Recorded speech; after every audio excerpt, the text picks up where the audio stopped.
decades to come. And when we look back at this election in the years to come, I pray that we all take pride in our response to the challenges that we now face today, and most specifically tomorrow, that we elected Joe Biden and Kamala Harris as the next president and vice president of these United States. Yes, Georgia, we will do this. We will elect them because it truly matters, not only for Georgia, but for all of America. Are you fired up?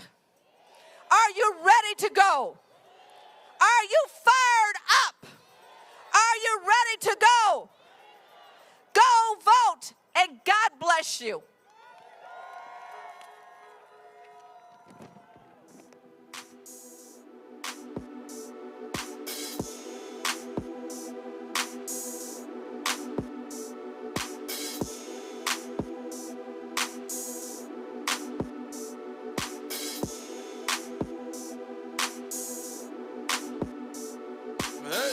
I be feeling like the man when I walk through.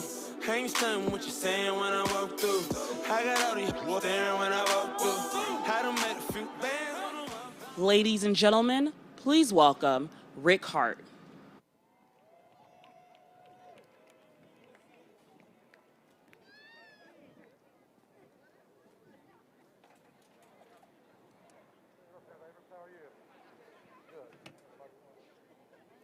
Hello, Georgia. My junior political science major, sociology minor at Morehouse College right here in Atlanta. I hold the honor and privilege of serving as the co-chair of Georgia Young Leaders for Biden and as HBCU Outreach Director.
win elections up and down the ballot and show America that Georgia is back and we're ready to go.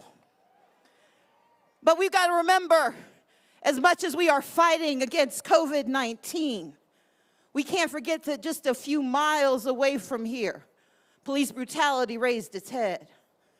And that down on the coast, Ahmaud Arbery went without justice for 74 days.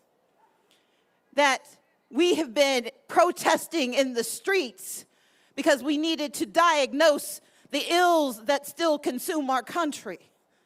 But the reality is, protesting is important, but it is the diagnosis. Voting is the medicine. Voting is how we start to treat our ills. Because you got to remember, voting isn't magic. And we got to stop saying it like it is. We've got to remind folks that voting is like taking that pill you don't want to take, taking that walk you know your doctor told you to take.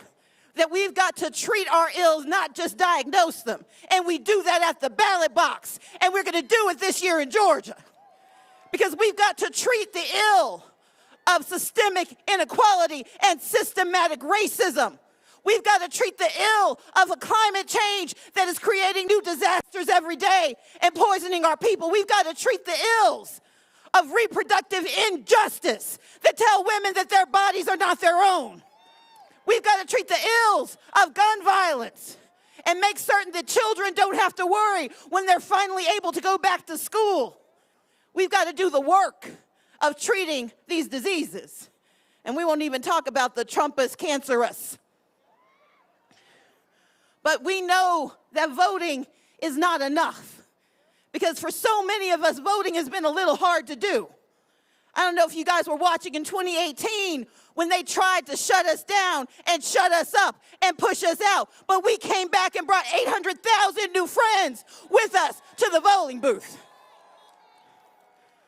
But guys, we got to remember, what we have is opportunity. We've got opportunity to change this state, to change the narrative, to change the future. But opportunity is not the same as action. And so over the next 24 hours, I'm calling you to action. I need your help to elect local leaders who see our problems and make certain that across the state of Georgia, we elect DAs and judges and local leaders who believe in our people. I need your help because we've got to take new seats in the Georgia Senate and we've got to flip the Georgia House. So we've got representatives who draw lines of fairness, not lines of finesse, not lines that decide to fix our future. Because we're done with fixing elections. We're going to make them win elections because we're going to have fair maps in the state of Georgia. And we've had great leadership from Hank Johnson and David Scott and Sanford Bishop. But we're sending a trio of women to D.C. that will change our lives. We're going to send Lucy McBath back from the 6th. We're going to send Nikema Williams for the 5th. And we're going to finish the job and send Carolyn de Bordeaux from the 7th. And they're going to stand up for a woman's right to choose, but they're also going to stand up for democracy for all because that's what we deserve. But guys, we also have a little bit of trouble in the Senate. And you know, we're from the South, so we try to do a little extra. That's why we're not sending them one U.S. Senator, we're sending them 2. We're sending Jon Ossoff, a warrior against corruption. And we are sending Raphael Warnock, a warrior for justice. And we won't let cowards turn us back, and we won't let lies shut us down. We are sending 2 U.S. senators to turn the heat up and get things done. But Georgia, we got one more job to do. A job we haven't been as good at since 1996, but I think we've been practicing. Because we're about to send 16 electoral college votes to pick up Joe Biden and Kamala Harris and deliver them into the White House. Because we need Joe Biden. We need a president who believes that you don't hide from your responsibility, you meet your responsibilities. That you don't lie about the future, you make the future happen. A Joe Biden who will admit that he's made mistakes, but promises to make good every single day because he believes in America. He believes in Georgia. And we need someone who believes in us. And so, Georgia, I'm here to ask a favor. Over the next few hours, until the polls close on Tuesday night, I need you to do two things. Number one, don't panic. Say, don't panic. They are about to turn up the mess. We know that intimidation is on their ballot. We know that suppression is their only weapon. But we know who we are and whose we are, and we are Georgia, and we will win. So we're not going to let them scare us out of line. We're not going to let them defeat us and trick us. We're going to drop off our absentee ballots in those boxes in those counties. We're going to call our friends. We're going to harass our neighbors. We're going to call people we owe money, people who owe us money, people we're mad at, people we broke up with. But we are calling every Georgia Democrat, and we're calling them to action. Because the time is now, men. The time is now, Georgia. We are going to get in line. We're not going to panic. So say it again. Say, don't panic. And secondly, we need to don't leave. Don't leave. The lines are going to be long tomorrow because there's a lot of pent-up interest. There are a lot of us who've been waiting to end our national nightmare. But there are even more of us who've been waiting to be seen, to be heard.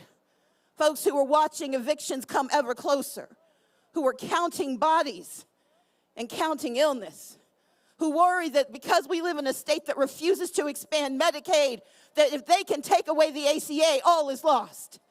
But we're better than that, Georgia. We're stronger than that. And we know when we get in line, we don't leave. Say, don't leave. We will not leave those lines until our ballots are cast. If you were in line at 7 p.m., you don't leave until your ballot is in the box. And if you know someone, tell them to call 866-OUR-VOTE, because we've got lawyers lined up to keep them in line. And we've got protections built in, because I've had a couple years off. I applied for a job and didn't get it, so I've had some time to work. And we're going to have a fair fight here in Georgia. And if it's a fair fight, we are going to win. Because the future is now. Georgia is blue, and our time is now. So, Georgia, let's get it done. Thank you. Yeah.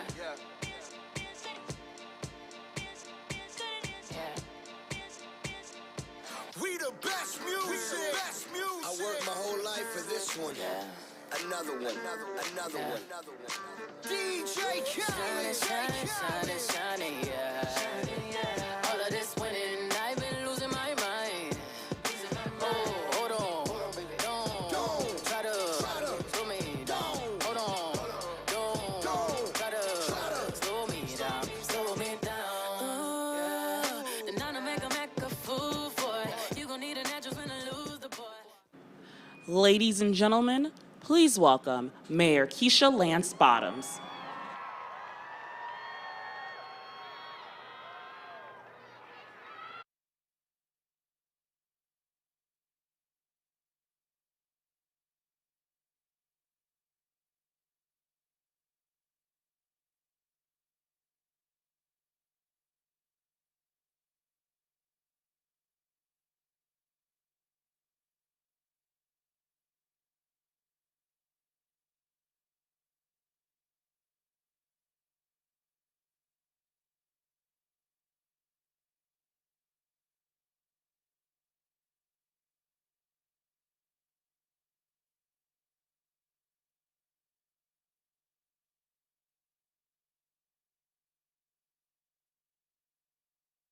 This is the voice of Anton, Daryl, Shaquille. Too often, the small voice we hear is the one that we allow to whisper to ourselves, do I even matter? When I dared to make the choice to become the mayor of Atlanta, I had to reckon with that question, and so many nagging others.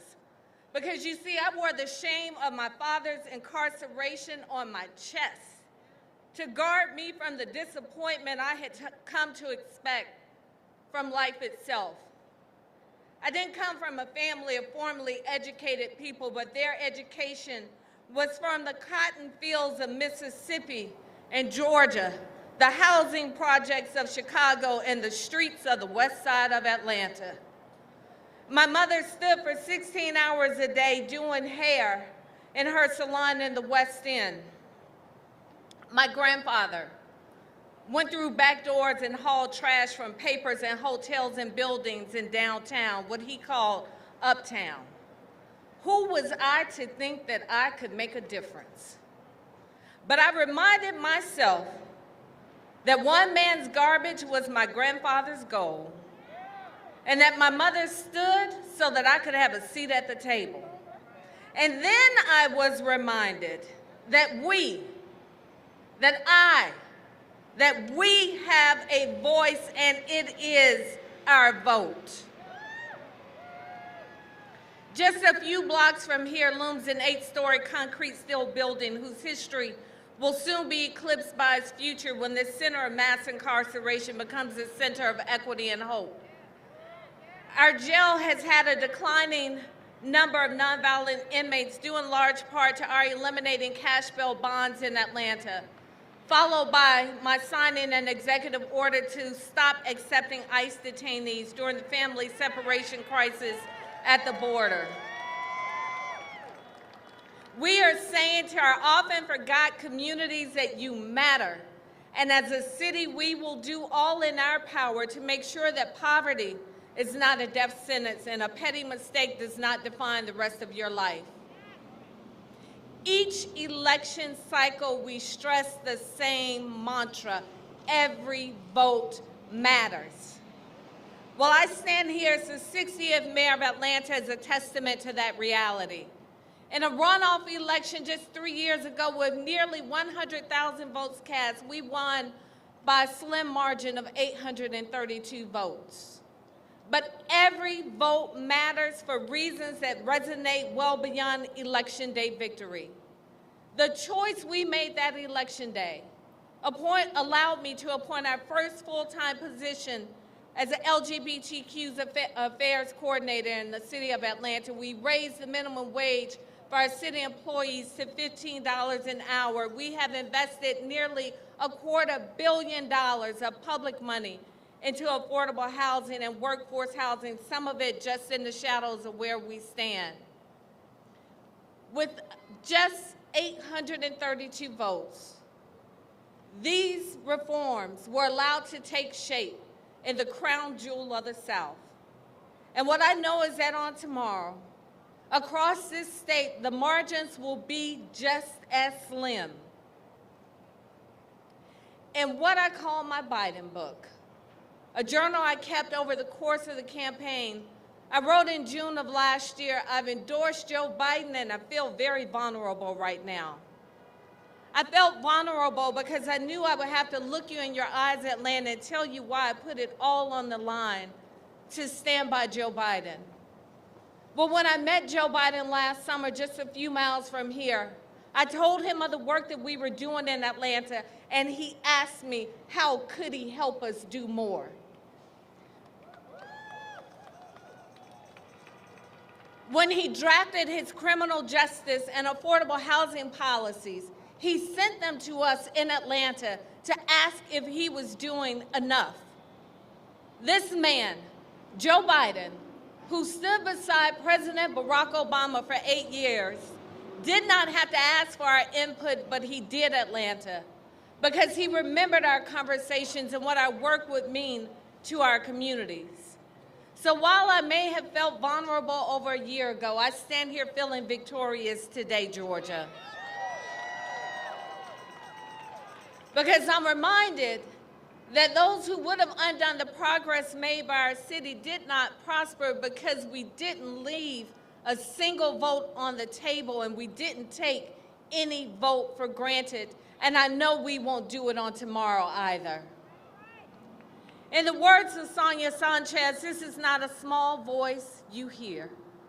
This is a large voice coming out of these cities. This is the voice of Latanya, Khadisha, Shanika.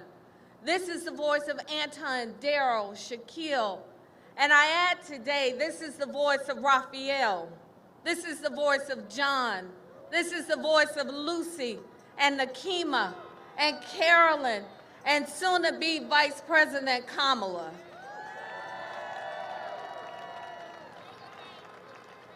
This is the voice of a mayor named Keisha because we showed up to vote.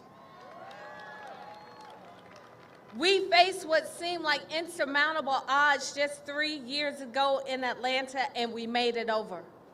By using our votes as our voice, we will use our collective strength to bend that moral arc of America in favor of those who've long been forgotten and ignored. But we can only do that by electing leaders who keep our communities on their minds and in their hearts. Leaders like Lucy Macbeth, Carolyn Bordeaux, John Ossoff, and Raphael Warnock. We have a chance to expand our House majority, and if we show up and show out, we can also send 2 Democrats from Georgia to flip the Senate and take the majority there as well. I have an optimism, Georgia, that says we will get this one right, and we will make history, because we know Joe, Georgia, and most importantly, Joe knows us. Now let's go show America what we already know in Atlanta, and that's that we influence everything. In the same way our forefathers changed the course of history during the Civil Rights Movement, and they stood in lines across this nation to save the soul of America, we will do our part for our children's children and cast our votes on tomorrow. The generations are counting on us to get this right. Let's go, Georgia. Thank you.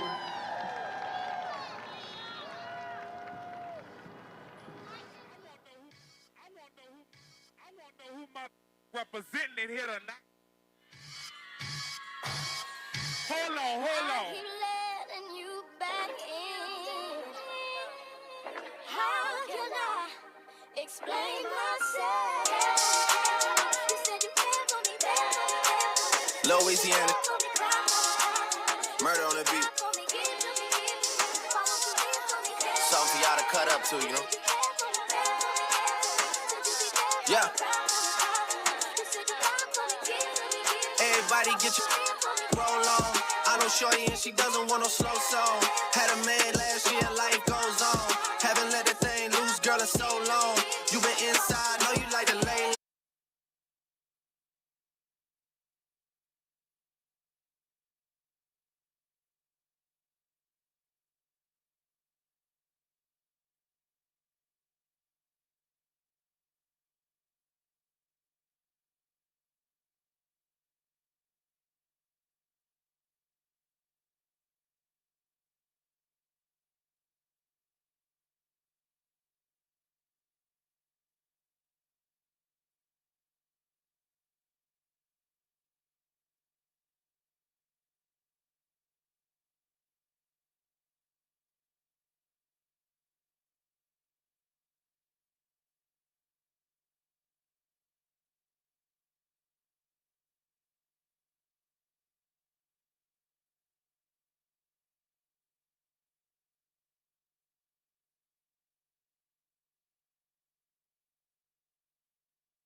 most important election of our lifetime.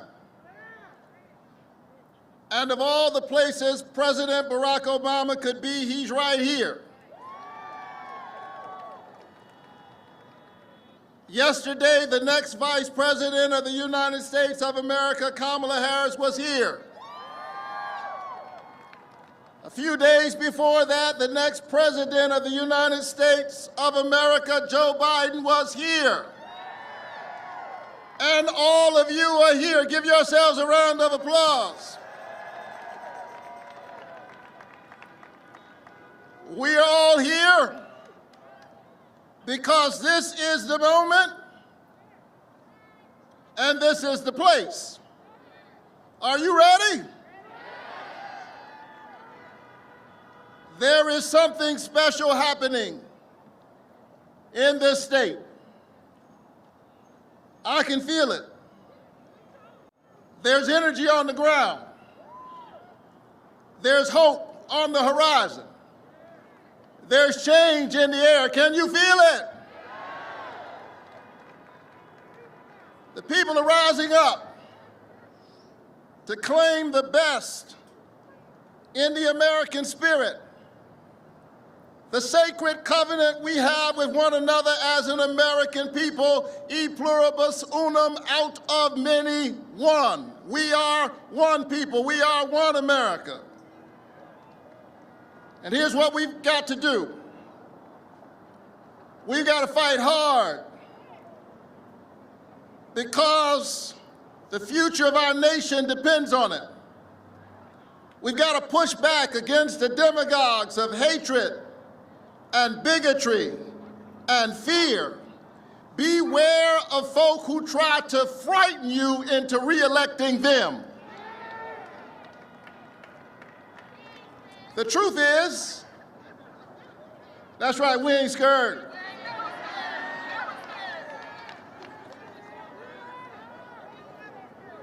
The truth is,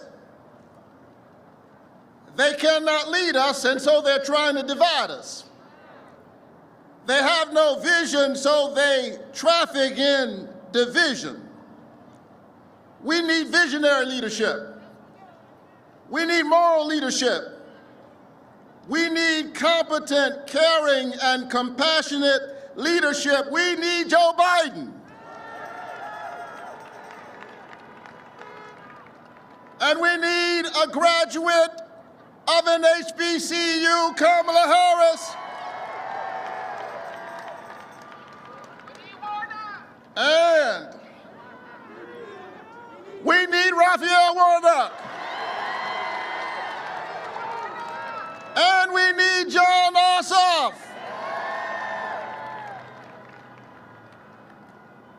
And so tell all of your friends, if you haven't voted, you got to show up and vote.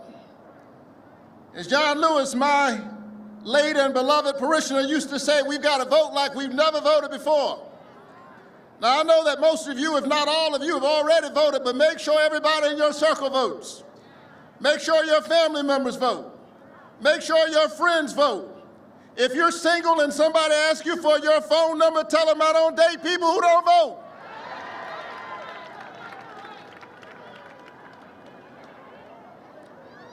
This is serious business. This has been a long and painful period, but we are about to write a new chapter in the American spirit, in the American story.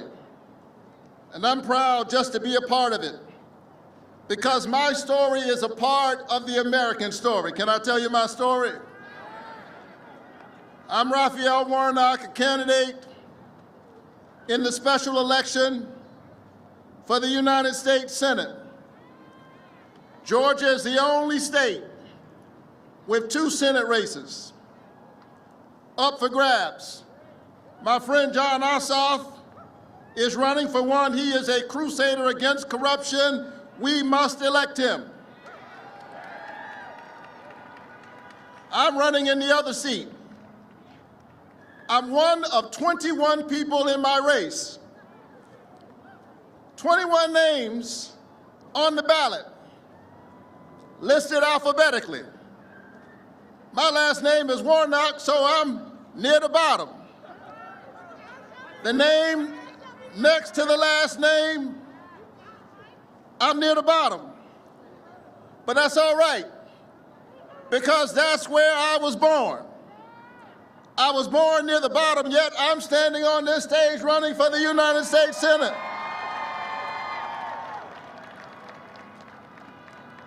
It is a testament to the promise of America and the grace of an almighty God. Born in poverty, I was raised in the public housing projects of Savannah, Georgia. We were poor, but I feel like I hit the jackpot because I had parents who loved and nurtured me. I had a village that protected me and believed in me. I'm one of 12 children. Obviously, my parents, both preachers, read the Bible and took it rather seriously. Be fruitful and multiply. I'm number 11 out of 12, and the first college graduate in my family. I often say that I went to Morehouse College on a full faith scholarship. That means I didn't have enough money for the first semester. But I went on to earn my degree and went on to earn a PhD degree. And 15 years ago, I became the pastor of Ebenezer Baptist Church, spiritual home of Martin Luther King Jr. and the great John Lewis. Now, that took a lot of grit, hard work, determination, personal responsibility, yes, but that alone did not get me there. Somebody gave me a Pell Grant. Somebody gave me some low-interest student loans. In other words, I had a path to a prosperous and more productive life.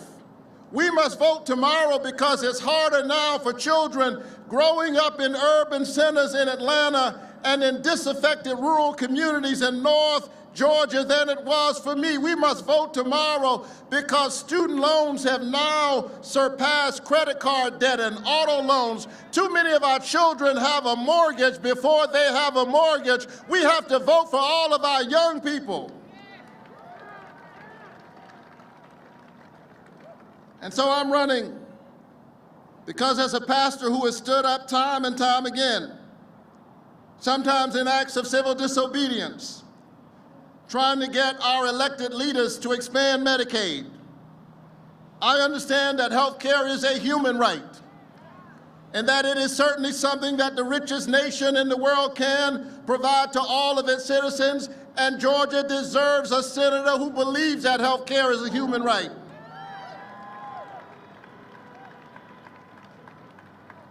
We should have recognized long ago that we need all of our neighbors covered.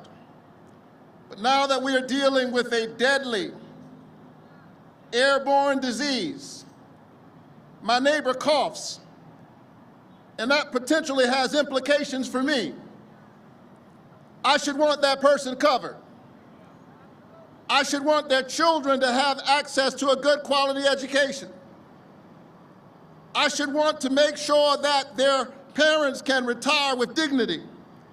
In other words, we're tied in a single garment of destiny. The other day I was down in a small town in southwest Georgia where their nearest hospital had just closed.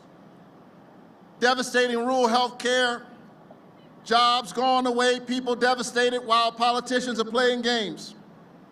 And a young man stood up in the town hall and he said, "Reverend, I wanted to meet you because I've heard about the work you've been doing in criminal justice reform." He said, "When I was 18 years old, I went to prison, but I got myself together. I learned the lessons. I've been out of prison now for 15 years. I'm a popular DJ in the community. I've been telling other folk to vote, and they didn't know that I was telling them to vote because although I've been out for 15 years, I haven't been able to vote." Because he lives in a state where we keep people on probation for a long time. And we use all of these tools to keep some people from being able to vote. He said, "But after 15 long years and a hard fight, I finally got my franchise back, and I can't wait to vote for you.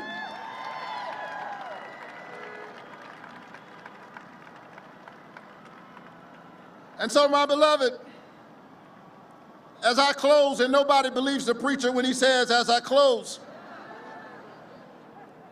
we must stand up and we must vote for him. And we must vote for others like him. We must vote for the people we now call essential workers, but we don't pay them an essential wage. We don't provide for them essential benefits. We must vote for our seniors who have to choose between buying food and buying prescription drugs.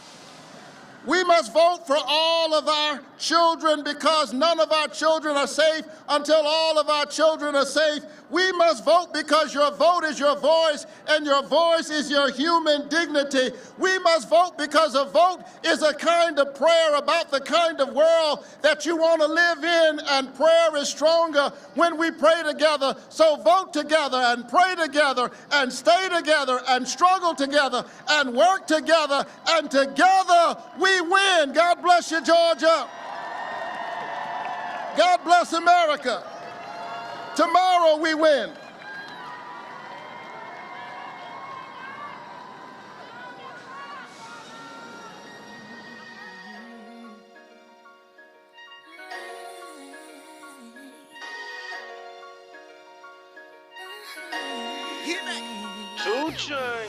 Top down on the dime like I'm used to it. Brainy make it home like I'm used to it. Brainy make it home like I used to it. Brainy make it home like I'm used to it.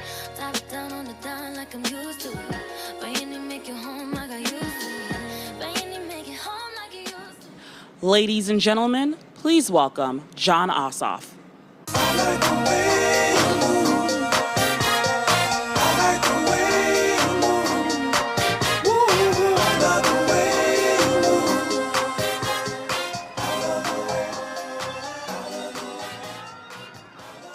Hello, Atlanta. Can y'all hear me in the back? Thank you for being here on this beautiful day. It is truly an honor to run alongside my friend, a moral leader for our state and for our country.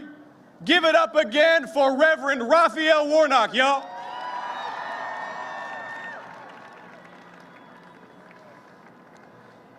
And what an honor for all of us today here in Georgia to be joined by the 44th President of the United States, Barack Obama. President Obama is here with us today because Georgia, in the midst of this terrible crisis, the eyes of the nation are on us. And the message today is simple. The only way out of this mess, y'all, is to vote like we've never voted before.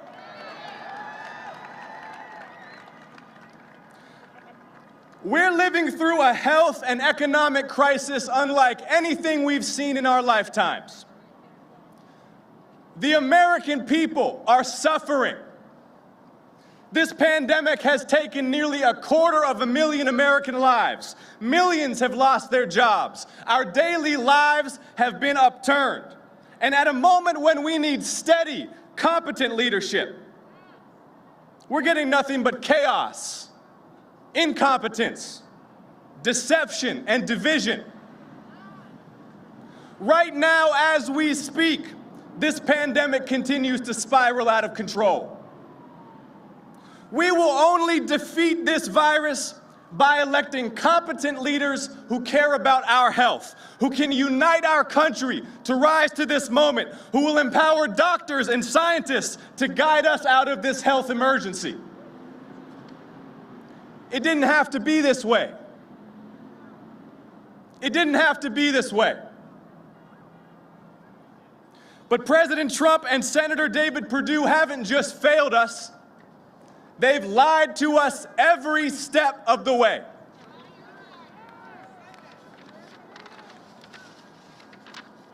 Senator Perdue told us COVID-19 was no deadlier than the flu. He told us this virus would have little impact on our economy. He knew better. He was getting private briefings in Washington. And while he lied to us and downplayed this pandemic, he was busy taking care of himself and his own stock portfolio. Meanwhile, Senator Perdue and President Trump have silenced, suppressed, and attacked the very medical experts whose expertise we need to contain this pandemic. Georgia, hundreds of thousands of our fellow Americans, neighbors, friends, parents, and grandparents are at risk if we don't vote tomorrow to make a change and elect people who care about our health more than they care about themselves.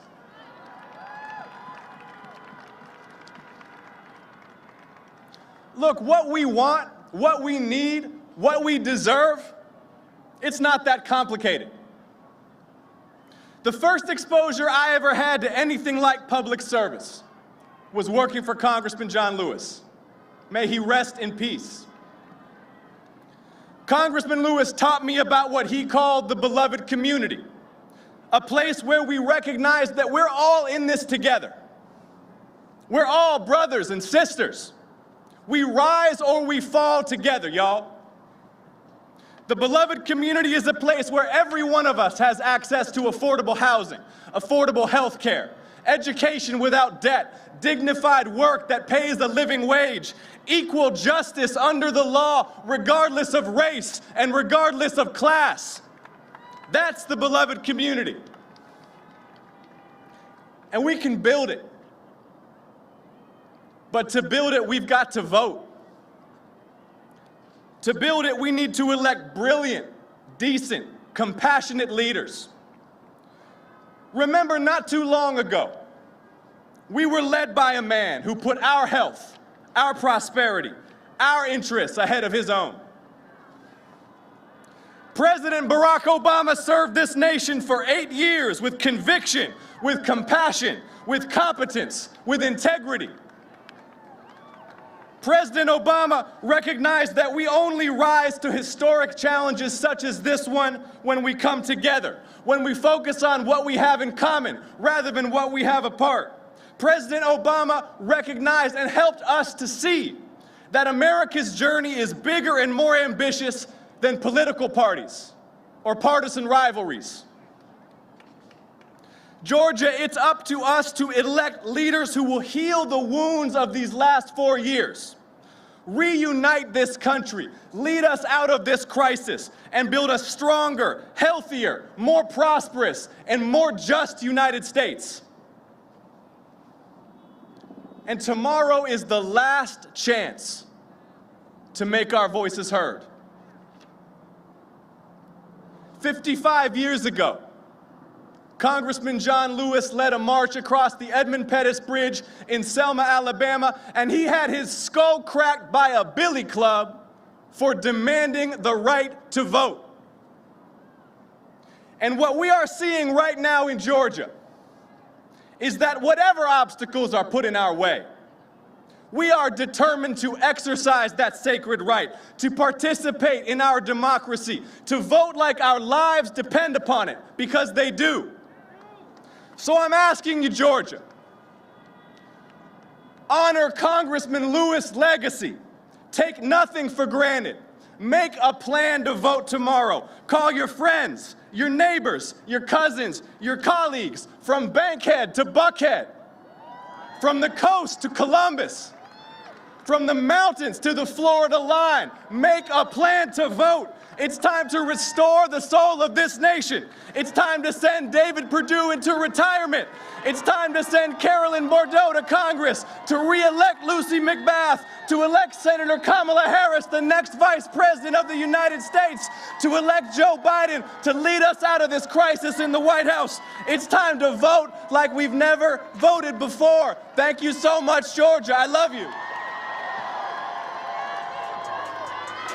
Thank you. Appreciate you.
go, Georgia!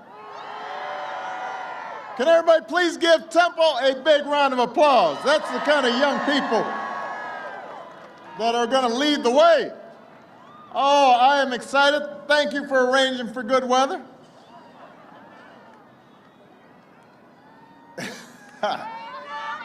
It is good to be back. I've got one word for you, Atlanta. Tomorrow. Tomorrow, after 4 years of failure, you have the power to change America. Tomorrow you can put an end to the politics that tries to divide a nation just to win an election. That tries to stoke conspiracy theories and fear at a time when we need competence and we need hope. Tomorrow is the most important election of our lifetimes. And you can deliver the change that we need. But you're going to have to vote. If you haven't dropped off your ballot yet, please do not wait any longer.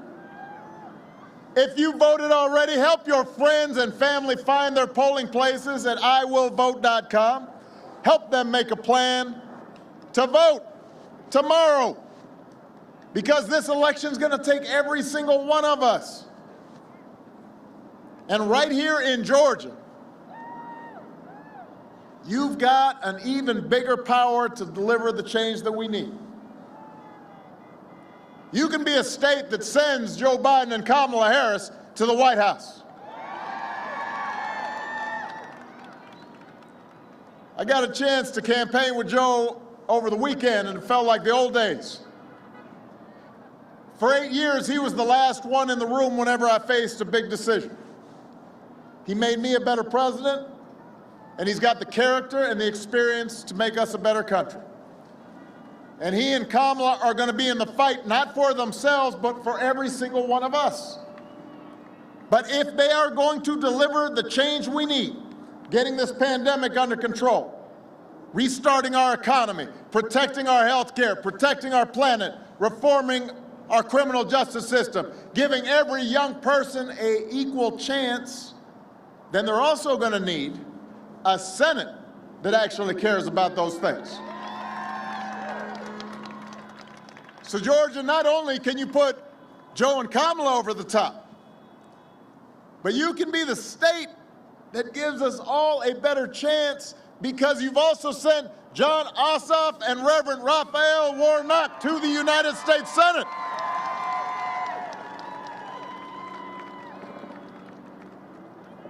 Yeah, I didn't originally plan to come to Georgia. You know, you see all this gray hair I got? You know, it still looks good, you said? All right. I'll let Michelle know.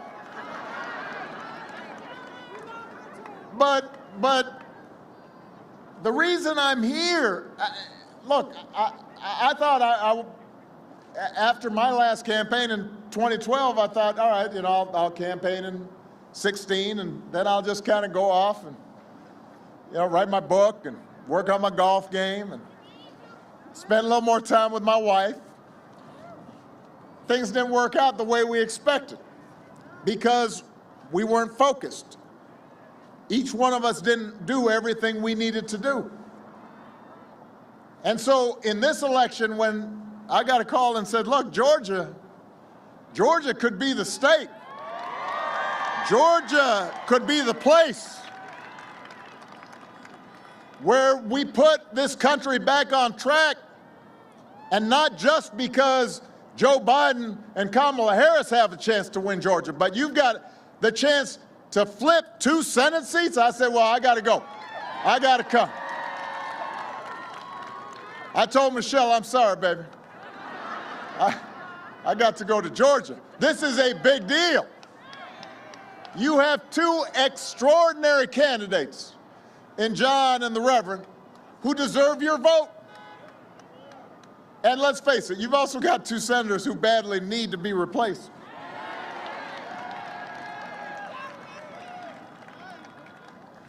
Look, I served in the Senate. I remember when we used to get briefings in the Senate for threats, including the kinds of briefings that your two current senators got about COVID-19. They got briefed. You know, you go into this room and it's all top secret and you got to kind of close everything off, and you can't take anything out of the briefing room because this is part of your responsibility as a public servant. And the point of these briefings is so that you can take quick action to protect the American people before it's too late. That's why the Senate gets these special briefings, to serve the interests of the people who have sent you to Washington, to serve their interests before your own. When I heard that your two senators here in Georgia, and understand what I'm about to say now is not a partisan statement. I'd be just as hard if I heard a Democrat was doing this. Your two senators publicly were telling you that the virus would be no big deal. But behind closed doors, they were making a bunch of moves in the stock market to try to make sure their portfolios were protected instead of making sure you were protected. Man, that's shady. That ain't right. They downplayed the pandemic in public, and in private, they're trying to see if they can profit from it, both of them. Not just one of them, both of them. They're like Batman and Robin gone bad.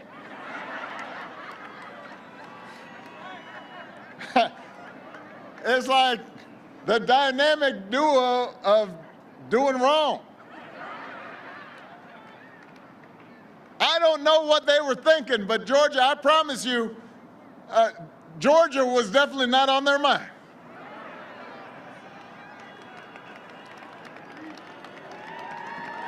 It was not. And what's the result of betraying the public's trust? 230,000 Americans are dead. More than 100,000 small businesses have closed. Almost 200,000 jobs are gone in Georgia alone. If President Trump and your senators had been focused on COVID from the beginning instead of their portfolios or their TV ratings, cases wouldn't be reaching new record highs across the country just this week. 9 months into the pandemic, America just had the single worst week of new cases. Think about that. All the people who voluntarily quarantined, all the folks who've been working at home, all the mothers and fathers who've been looking after their children at home, trying to keep everybody safe. And after all that, we saw the worst week because we had people like your two senators who were not taking it seriously. We had a president who was pretending it was just like a bad flu. And now Trump's chief of staff finally admits what we've known all along. He was quoted just a few days ago. He said, "We're not going to control the pandemic." Well, yeah, we noticed. You definitely are not. But you know what? Joe Biden and Kamala Harris can get on top of this pandemic. And if we've got two new senators from Georgia, we can have a government that's making that happen.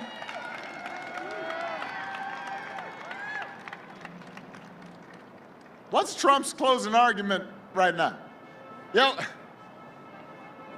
Last night on his COVID spreader tour, he's going around spreading COVID. He's like a carrier, because he cares more about having big crowds than he does about keeping people safe. He told his supporters, don't tell anybody, but he's going to fire Dr. Fauci after the election. Don't boo. Vote. We had signs up a couple days ago, it was Halloween, and said, had a ghost on there, said, don't boo, vote. Come on. So just in case you were worried that Trump had been taking COVID too seriously, he's stated publicly he's going to fire the one person in the administration, a carryover, was also the president when I was in there, helped me deal with Ebola and H1N1, was one of the people who was at the front lines of dealing with HIV/AIDS, one of the world's leading experts on infectious disease, one of the few people in this administration who's been taking this seriously all along. And what did he say? His second-term plan is to fire that guy. I mean, they've already said they're not going to contain the pandemic. Now they want to fire the one person who could actually help them contain the pandemic. So, Georgia, if you think they've done a bad job at managing COVID so far, basically what they're telling you now is you ain't seen nothing yet. Trump's saying he might, in this election, he's been saying he might declare victory before all the votes have been counted. Well, that's just what he did on this virus. And how'd that turn out? Listen, America deserves better than this. Georgia, you deserve better than this. You really do. And here's the good news. Tomorrow you can choose something better. Tomorrow you can send Jon Ossoff and Reverend Warnock to the United States Senate. And they can team up with Joe Biden and Kamala Harris and get on top of this crisis. Yes, we can. Look,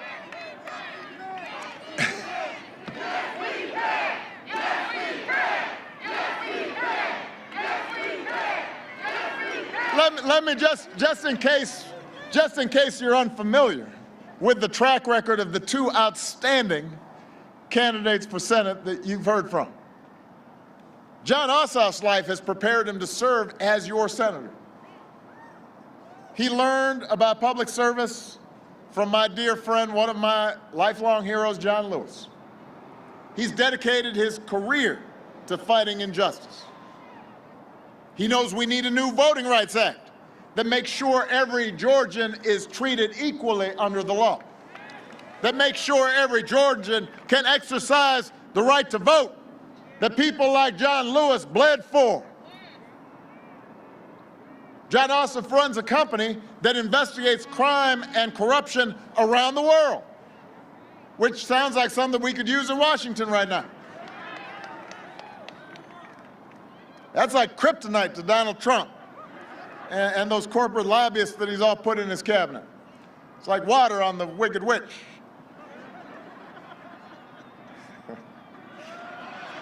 You remember?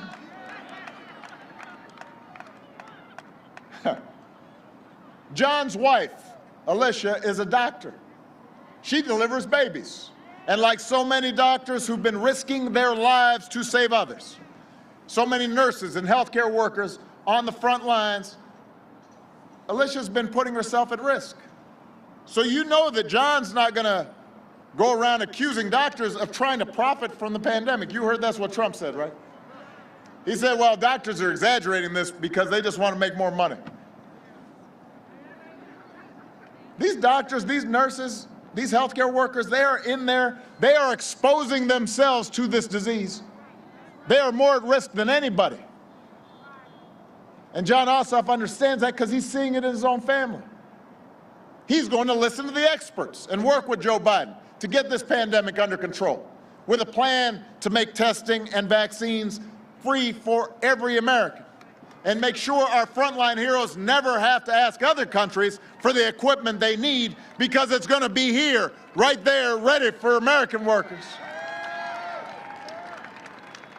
And you know the other thing John's going to do is he's going to protect your health care. There have been more than 9 million cases of COVID-19 in America.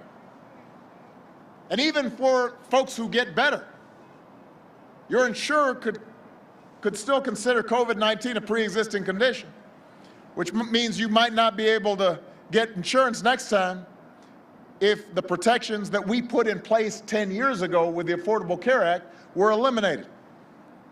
Republicans love to say right before an election they're going to protect your pre-existing conditions. Listen, with the Affordable Care Act, Joe Biden and I actually did it 10 years ago. Those protections are already in place. We required insurers to cover your pre-existing conditions. And since then, Republicans have tried to repeal or undermine the Affordable Care Act more than 60 times. They've promised, don't worry, after we repeal it, we're going to replace it with a really wonderful plan. Every 2 weeks for 10 years, they've been promising a new plan. Have you seen this new plan? I haven't either. Nobody's seen it. You know why? Because they don't have a new plan. They've just attacked the Affordable Care Act at every turn, and in the process, driven up costs, driven up the uninsured. Now they're in the Supreme Court trying to get the Supreme Court to take your health care away in the middle of a pandemic. Why would you do that?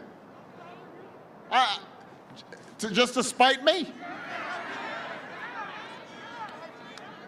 Why in the middle of a pandemic would you offer nothing but empty promises and try to kick people off their health care? Georgia, something got to go. It's either your senators or your health care. If I were you, I'd choose your health care.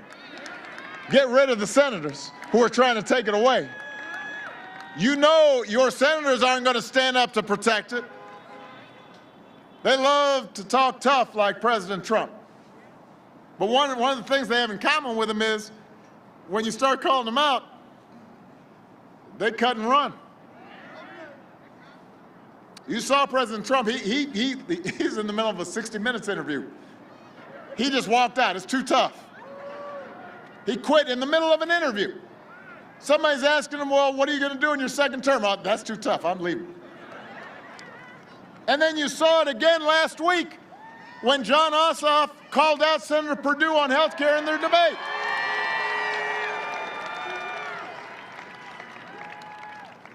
Perdue was like one of those chickens.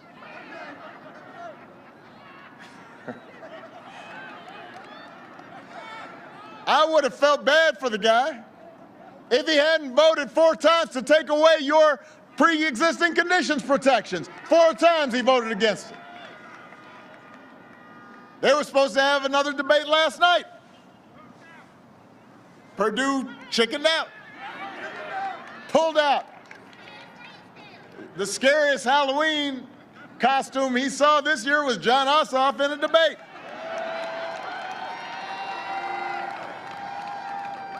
But let me tell you what's really scary, Georgia. Republicans threatening to end pre-existing conditions protections for 100 million people in the middle of a pandemic. That is scary.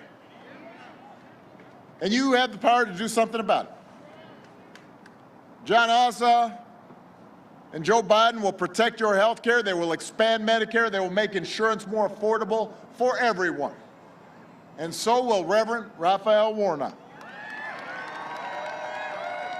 Let me talk about the good Reverend right now. I won't preach, but I will offer testimony.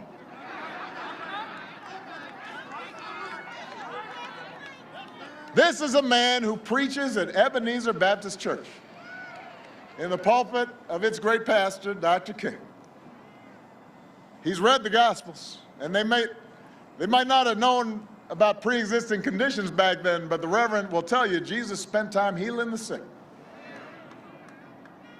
caring for the poor. And when Georgia Republicans fought against expanding Medicaid to cover hundreds of thousands of your fellow Georgians, Reverend Warnock followed the example of John Lewis and got himself arrested, getting into good trouble. Reverend Warnock's life prepared him to live in service to others. He doesn't just talk the talk, he walks the walk. Here's a man who grew up in public housing in Savannah with 11 brothers and sisters. That's a lot of brothers and sisters. That taught him a little bit about working together, about looking out for others, about sharing. His mom spent her summers as a young woman picking cotton and tobacco. His dad was a veteran and a small businessman who preached on Sundays, so he knows about the power of opportunity and the God-given right to dignity and decent wages for working people. Reverend Warnock earned his degree at Morehouse, a Morehouse man. But he did it with the help of Pell Grants and student loans, so you know he's going to fight for every single young person who dreams of a college education but doesn't know how he or she's going to pay for next semester's classes. He's been there. Last time I saw Reverend in person was at Ebenezer Baptist Church for the memorial service for John Lewis. And he possesses the moral courage John did to question right and wrong and call things for what they are. And he's got the moral clarity to shine a spotlight on injustice and make the powers that be uncomfortable. And we need some folks who will shake things up a little bit. And he's going to lead us in Washington to overcome our own complacency and our own fears and our own prejudices to become better, truer versions of ourselves. That's who he is. And that's who we all need to be. Look, we got 1 day left. I've been making a lot of arguments out there. Some of them should be obvious. And yet I know that there's still people out there who aren't voting.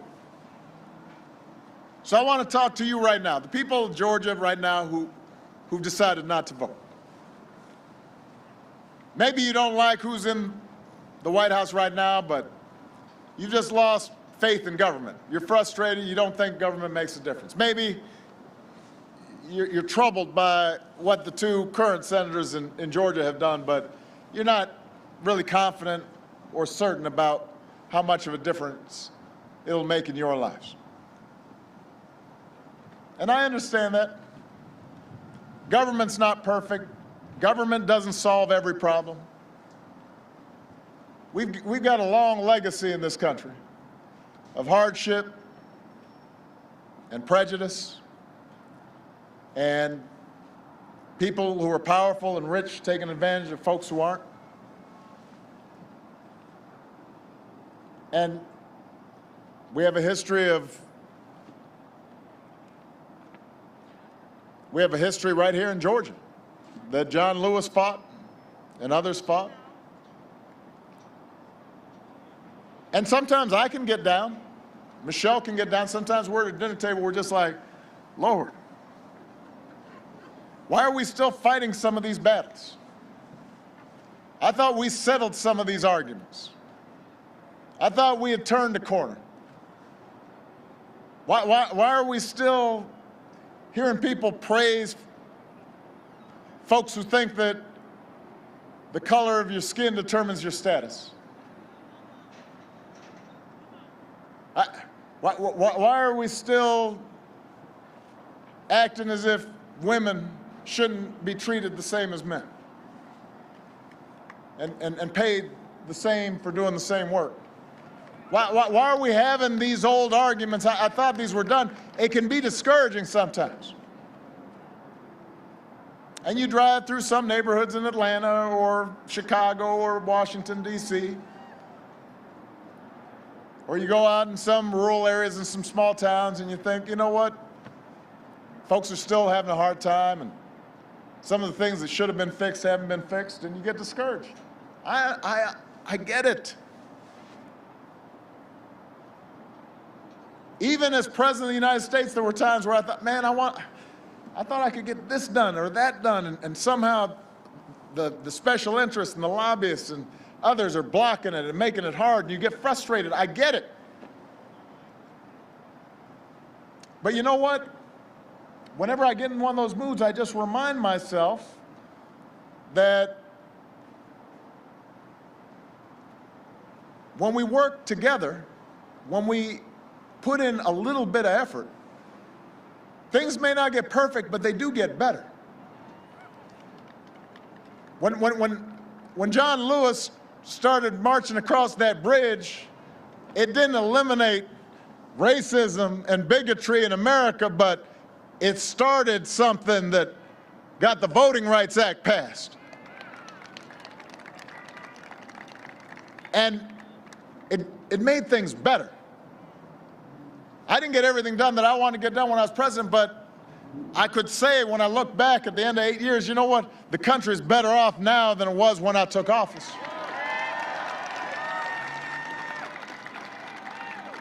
20-some million people have health care that didn't have it before. That's a good thing.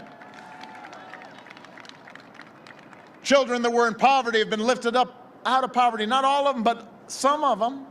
That's a good thing.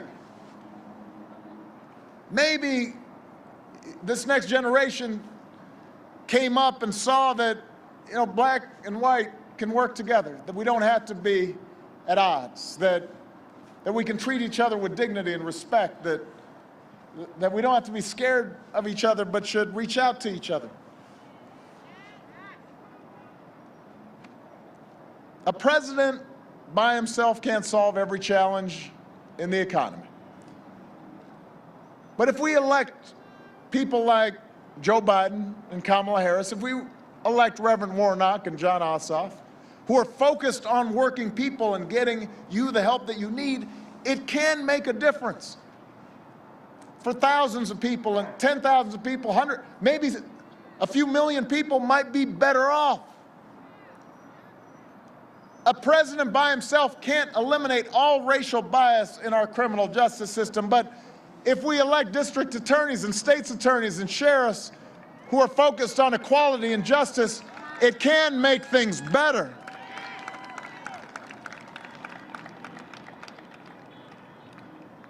John understood this. Dr. King understood this. Abraham Lincoln understood it. George Washington understood it.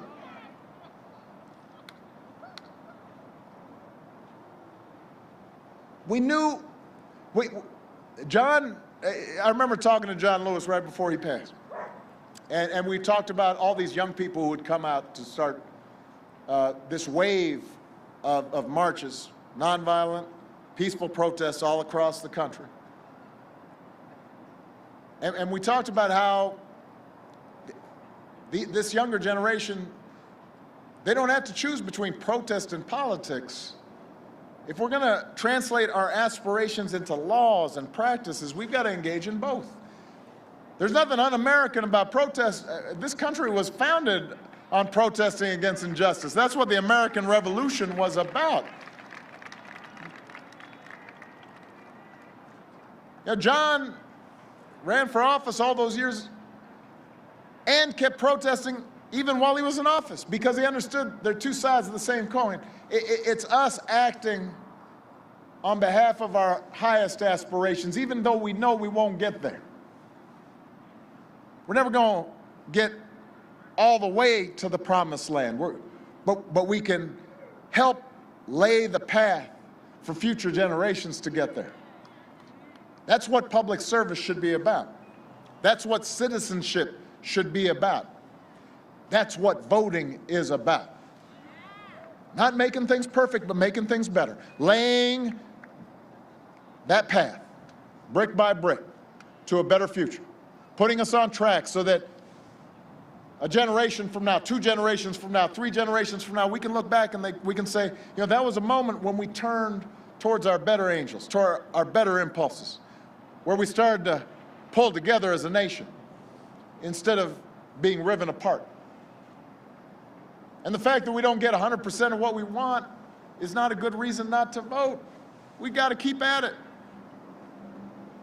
You know, typically just over 50% of us vote. Think about that. Almost half the people who are eligible typically do not vote. And yes, part of this is because folks make it hard to vote. Your governor right here in Georgia seems to make it his job to come up with ways to make it as hard as possible for some Georgians to vote. These folks sure are scared of folks voting, aren't they? Think about that. If you've decided you don't want to vote, don't you wonder why it is that the folks in power are so worried about you voting? There must be a reason why they try to make it hard for you to vote. It's because they know if you vote, things change.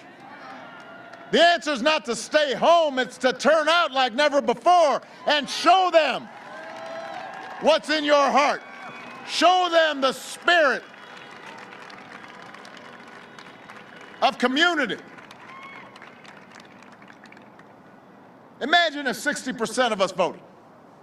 Imagine if 70% of us voted, not 100%, just 70%. Imagine January 20th when we swear in President Biden and Vice President Harris,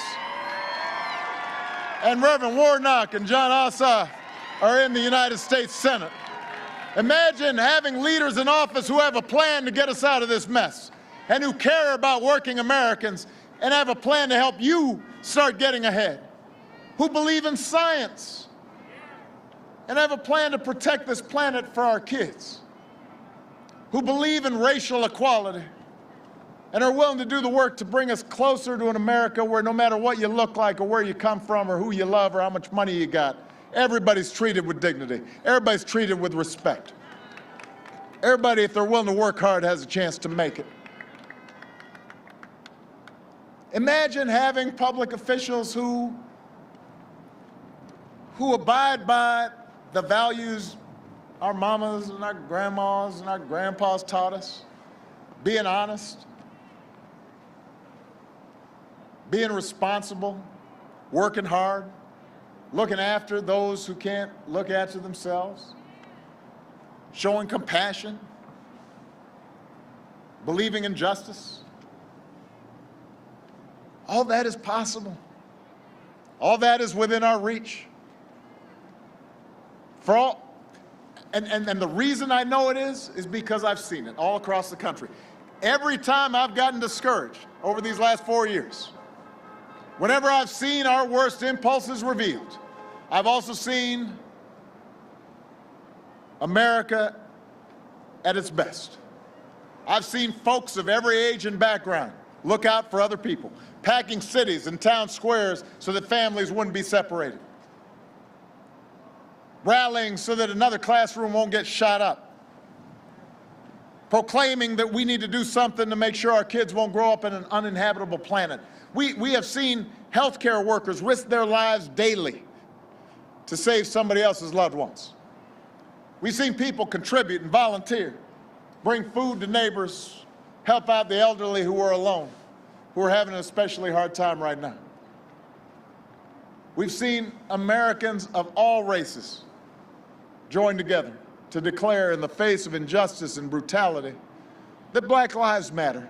No more, but no less. That we don't want anybody feeling superior or better than anybody else. We just want everybody to treat each other with common decency and respect. That's all we want, just basic fairness, so that no child in this country should feel the continuing sting of racism and that they're judged by the content of their character. We've seen people march all across this country. You've seen towns where there are barely any black folks, and they still got folks marching with signs up because they believe that we can be better. Georgia, America's a good and decent place. We've just seen so much noise and so much nonsense and distraction. And we've seen media companies and politicians make a business of making us hate each other because it drives clicks and drives eyeballs. And so sometimes it's hard to remember. But I'm asking you to remember what this country can be. Georgia's a better place than it used to be. There used to be a lot of violence and cruelty in this place. And it's a better place because some folks went out there and made sacrifices, black and white. And America, it's a better place than it used to be. But it can be better now. But you've got to do the work. It's all up to you now. I'm asking you in your ability to believe in John Ossoff and Reverend Warnock and Joe Biden and Kamala Harris, but most importantly, your collective ability to get us out of these dark times and help us build back better. I'm asking you to believe in your ability to change America. We can't abandon the Americans who are hurting right now. We can't abandon the young people who aren't getting the education they deserve right now. We can't abandon those young people who are out there who inspired us this summer. We got to channel their activism into action. We can't just imagine a better future. We got to fight for it. If you haven't voted yet, go out and vote. It's not that much to ask. Go out there and vote. Do this basic thing that can make America better. Tomorrow, we can choose to protect health care for our families. Tomorrow, we can rebuild an economy that rewards working Americans and not just the wealthy of us. Tomorrow, we can elect leaders who